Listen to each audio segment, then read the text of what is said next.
அன்பிற்குரிய சகோதர சகோதரிகளே, இன்று அதிகாலை நேரத்தில் இஸ்ரேல் அமெரிக்காவுடைய ஆதரவோட இஸ்ரேலுடைய இராணுவம் ஈரான் மீது ஒரு பலமான கடுமையான 200க்கு மேற்பட்ட விமான தாக்குதல் நடத்தி அங்கே உள்ள பெரிய முக்கியமான தளபதிகள் அணு விஞ்ஞானிகள்லாம் கொல்லப்பட்டிருக்கிறாங்க. கடுமையான தாக்குதலை இன்றைக்கி நடத்தியிருக்கிறது.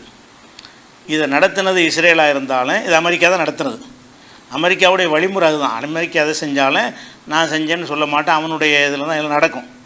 ஏன்னாட்டா 2 நாட்களுக்கு முன்னாடியே அமெரிக்காவுடைய தளங்கள் பல நாடுகள் அரபு நாட்டில் இருக்குது. பஹ்ரைனில், சவுதியில், ஜோர்டானில், ஈராக்கில், சிரியாவில், இங்கெல்லாம் அமெரிக்காவுக்கு அவங்களுக்கு இராணுவ படையை வச்சுருக்கிறாங்க. எல்லோரும் வெளியே வர சொல்லிட்டான் அமெரிக்காக்காரன்.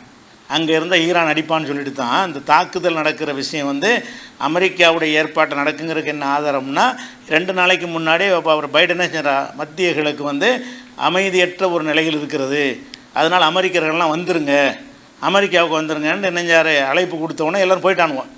ஈராக்கில் அமெரிக்காக்காரன் யாரும் கிடையாது, சவுதியில் கிடையாது, பஹ்ரைனில் கிடையாது. அந்த இராணுவ சம்மந்தப்பட்ட ஆட்கள் எல்லாருமே போயிட்டாங்க. அப்போ அதுலேருந்து என்ன விளங்குது, இதை செய்கிறதுக்கு பிளான் பண்ணியிருக்காங்க. அவன் அடித்தா திருப்பி அவன் அடிப்பான் அப்படிங்கிறதுக்காக வேண்டி எல்லா விதமான அது மாதிரி எங்கே இருந்து அதை தாக்குதல் பண்ணாங்கன்னு கேட்டால், இஸ்ரேலிலேருந்து போய் தாக்க முடியாது, அவ்வளோ தூரத்துக்கு பறக்காத விமானங்கள், எரிபொருள் இடையில் நிரப்ப வேண்டியிருக்கும்.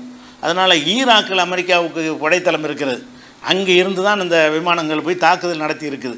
அப்போ இதில் அமெரிக்கா செஞ்சுட்டு நாங்கள் செய்யலை, எங்களை நீங்கள் தாக்க வேண்டாம்னு அறிக்கை விட்ருக்கேன். பைடன் சொல்கிறார், இவர் சொல்கிறார், ட்ரம்ப் என்ன சொல்கிறாரு, நாங்கள் தாக்கவில்லை, எங்களுக்கு இது சம்மந்தம் இல்லை, எங்களை நீங்கள் திருப்பி தாக்கக்கூடாது அப்படின்ட்டு இன்றைக்கி அவர் பேசின ஒரு பேச்சை நம்ம பார்க்குறோம்.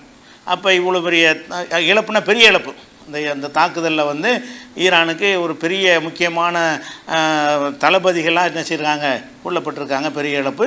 அவங்க உடனடியாக என்ன செய்கிறாங்கன்னா, இந்த ட்ரோன்களை அனுப்பிட்டாங்க திருப்பி தாக்குறதுக்கு.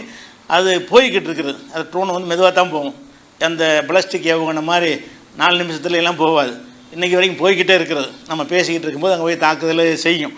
நாங்கள் அது கடுமையாக தண்டனை கொடுப்போன்னு இருக்கிறாங்க. ஆனால் இப்போ இது எதுக்கு சொல்கிறோம்னு கேட்டால், இனிமேல் மத்திய கிழக்கு ஒரே போர் சூழல் தான் இனிமேல். ஏன்னா இது சும்மா அடையாளத்துக்குரிய தாக்குதல் கிடையாது. தொடர்ச்சியான பல தாக்குதல் பண்ணோன்னு இவங்களும் தொடர்ச்சியாக பண்ணுவாங்க, அப்புறம் அவங்களும் பண்ணுவாங்க, இப்படி பண்ணுவாங்க. கடைசியில் ரஷ்யாவோட ஈரானுக்கு ஒப்பந்தம் இருக்கிறது, பாதுகாப்பு ஒப்பந்தம். எனக்கு ஏதாவது வேண்டாம் நீ வரணும், உனக்கு ஏதாவது வேண்டாம் நான் வருவேன்னு சொல்லி ரஷ்யாவோட அக்ரிமெண்ட் போட்டிருக்கிறாங்க. இப்போ ரஷ்யாவும் களத்தில் இறங்கி அவங்க சில பதிலடிகளை கொடுப்பாங்க. இப்படி பலது நடந்துச்சின்னு வைங்களேன், ஏறக்குறைய உலகப்போருக்கு போயிருமோங்கிற ஒரு நிலைமை இன்றைக்கி போய்கிட்டு இருக்க நிலவரத்தை பார்க்கும்னு சொன்னால், பல நாடுகளும் இதில் பங்கெடுக்கக்கூடிய ஒரு விஷயம் அதில் ஏற்படக்கூடிய நிலை இருக்கிறது. அல்லாஹ் இந்த மக்களுக்கு அமைதி தருவதற்காக வேண்டி இந்த அமெரிக்காங்கிற இந்த நாசமாக பிடிச்சவங்க நாசமாவதற்காக துவா செய்யுங்க. நாட்டை நாசமாக்குறது, இது உலகத்தை நாசமாக்குறது, இந்த அமெரிக்காண்டு ஒன்று வரைபடத்திலேருந்து எடுக்கப்படாத வரைக்கும் உலகத்துக்கு நிம்மதி கிடையாது.